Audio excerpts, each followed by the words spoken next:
இந்தியாவின் கர்நாடக மாநிலத்தில் திருமணத்திற்கு பிந்தைய விருந்தில் கூடுதலாக ஒரு கோழி இறைச்சி துண்டு கேட்டதற்காக ஒரு ஆடவர் குத்தி கொலை செய்யப்பட்டுள்ளார்.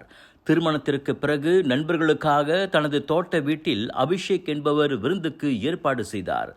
அப்போது வினோத் என்ற நண்பருக்கு பரிமாறப்பட்ட கோழி இறைச்சி துண்டு மிகவும் சிறியதாக இருந்துள்ளது. இதனால் பரிமாறிய நண்பரிடம் கூடுதலாக ஒரு இறைச்சி துண்டு கேட்கப் போய் இருவருக்கும் வாக்குவாதம் ஏற்பட்டது.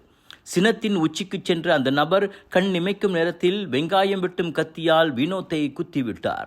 இரத்த வெள்ளத்தில் சரிந்து விழுந்த வினோத் சம்பவ இடத்திலேயே உயிரிழந்தார். ஒரு கோழி இறைச்சி துண்டுக்காக உயிரே போயிருக்கும் அச்சம்பவத்தை போலீசார் விசாரித்து வருகின்றனர்.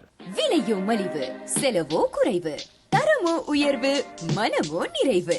மக்களின் தேர்வு என்ரிகோஸ் முழு ஆடை சத்துள்ள பால்மாவு.